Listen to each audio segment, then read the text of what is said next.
खासदार संजय राऊत बोलतात, बऱ्याच मुद्द्यांवर भाष्य करतात, त्याकडे लक्ष असेल. वारी संदर्भातली बातमी आपण पाहूयात. पंढरीच्या दिशेनं निघालेल्या संत ज्ञानेश्वर महाराज आणि संत तुकाराम महाराजांच्या पालखी सोहळ्यांची वाटचाल भक्तिमय वातावरणामध्ये सुरू आहे.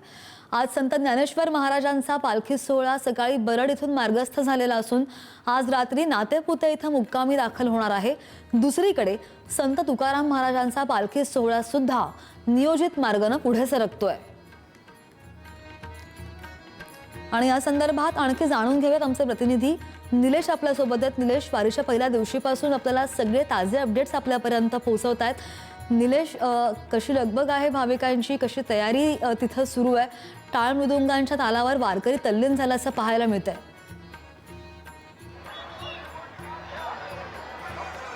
नक्की श्रद्धा, जगद्गुरु संत तुकाराम महाराजांच्या पालखी सोहळ्यानं आज सकाळी इंदापूरवरून प्रस्थान ठेवलेलं आहे. मी सध्या वडापुरी या ठिकाणी आहे. या ठिकाणाहून आता जगद्गुरु संत तुकाराम महाराजांचा पालखी सोहळा दाखल झाला होता. आता इथून पुढे त्यांनी प्रस्थान ठेवलेलं आहे. तर संत ज्ञानेश्वर महाराजांच्या पालखी सोहळा आज सोलापूर जिल्ह्यामध्ये प्रवेश करतोय. काल रात्री बरडला पालखी सोहळा मुक्कामी होता.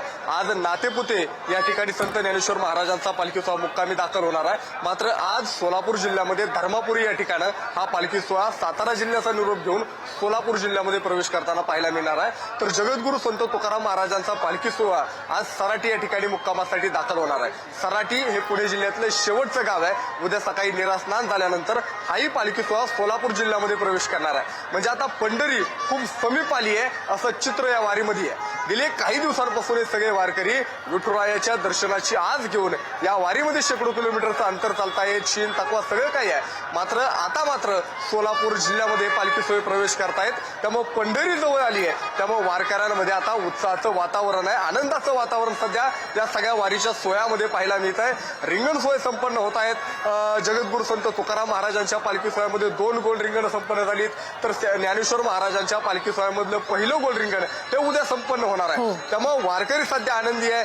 आनंदाचे डोई, आनंदी तरंग असंच वातावरण वारीमध्ये संपूर्ण या सगळ्या सोहळ्यामध्ये पाहायला मिळत आहे. मी वडापुरीमध्ये आहे. वडापुरीचं वैशिष्ट्य असं आहे की वडापुरी या गावाचं नाव आहे. येणाऱ्या सगळ्या वारकऱ्यांना वडा देऊन या वारीचं स्वागत केलं जातं. सगळं गाव एकत्र येऊन या वडापुरीमध्ये वारकऱ्यांना वडा, गरमागरम वडे तळलेले वडे देऊन वारकऱ्यांचं स्वागत आहे.